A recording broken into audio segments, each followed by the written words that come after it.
You're right. I agree.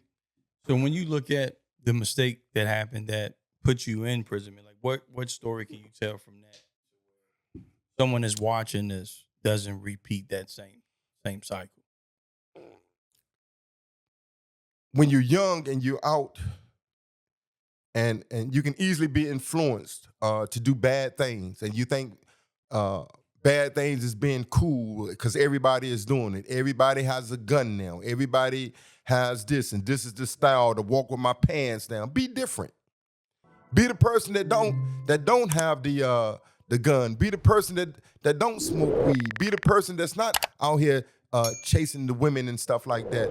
And so me again, if there was guidance, if I had parents that was guiding me and pushed me in a direction, I didn't have no direction. I had to create my own direction. And me being a child with an undeveloped brain led me straight to the prison with an undeveloped brain. So I just say that anybody, before you do anything wrong, just know there's only two things that can happen to you.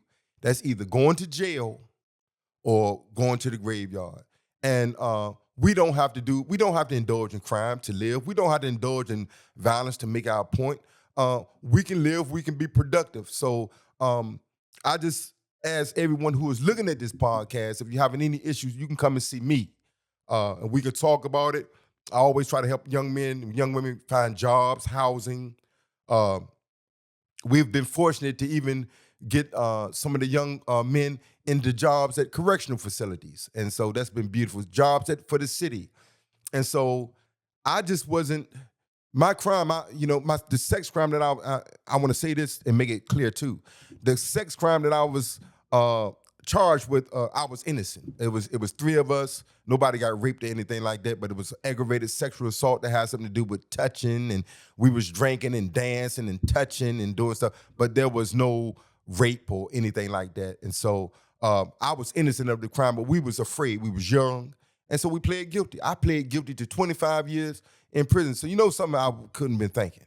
I pled guilty to 25 years in prison. I would have done that nowadays. I wouldn't have done no stuff like that. Not knowing my rights, not knowing what was going on, but it was out of fear. So you have like 90-something% of young men, when they get caught doing something, they just don't want to sit in the jail to take a plea bargain.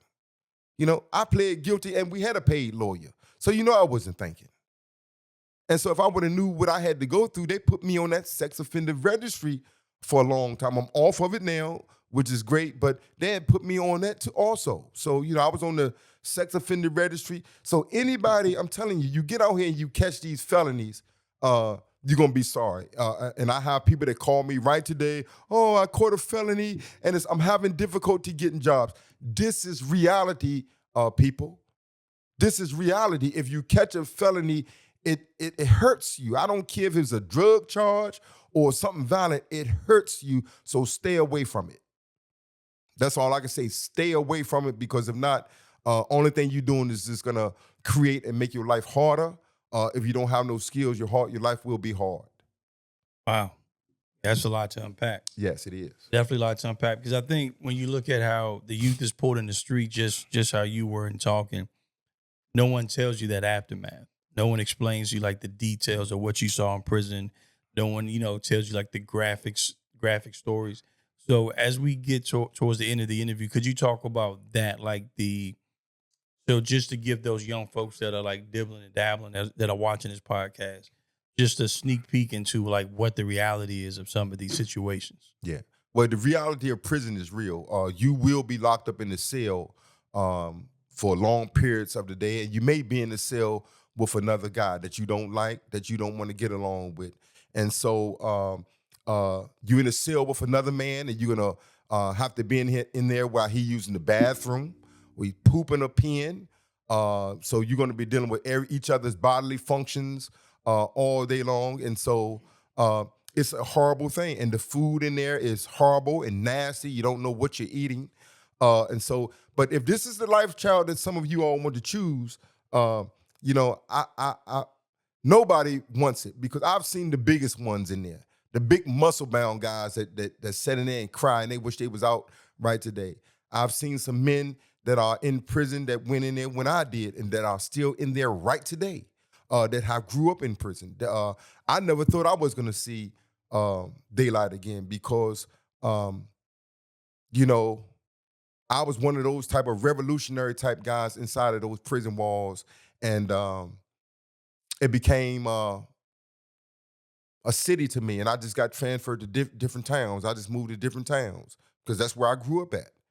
I grew up in prison. Right today, you know, there is a code inside the prison that when I can say when I was there was a code that was inside the prison, and those codes would follow. You didn't disrespect nobody in prison. Another man, you didn't disrespect nobody. You didn't call them out their name. You could die. You could die for calling somebody a snitch. You could die for calling somebody homosexual.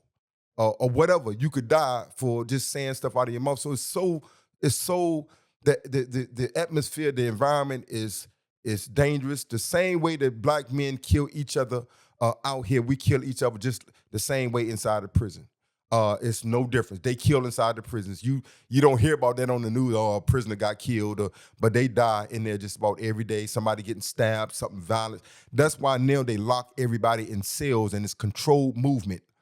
So these young guys is going in there now, pretty much they're going to be, especially if you're going in for something violent or murder or something like, they're going to put you in a prison with that's all that's there. Murderers and rapers and stuff like that. And they will prey upon each other. They will find out who the weak ones are.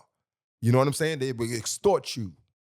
And so this is what, especially in Virginia, people that go in there for murder charges, it's rough.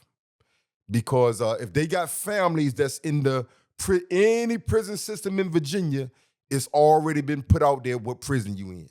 And you're going to become a target. And so that's how you're going to live the rest of your life out there. So I would just hope and pray that before you pull that trigger, that you start thinking, if you got somebody that you love, if you love your freedom, if you love your child or whatever, I think if it shouldn't be worth nothing to pull that trigger other than if it's for to pull the trigger to save your life. But this stuff that is going on out here in our streets today, we classify it as what it is, senseless violence. It don't make no sense at all. And then once you go to court and you hear about what it was about, it's a life was lost behind stupidity or because somebody couldn't control their anger. Yeah. Somebody owes somebody some money, which you can get that back. If somebody owes you some money, let them go. Just don't deal with them no more. But we need to start with this gun violence. We are destroying our community. Black men are dying at a rate like never before. You know, and our women are getting tired of us. We're supposed to be protectors and providers of our women and our children, and we are being murderers of our children and our women. We're killing our babies and the women, and it's sad.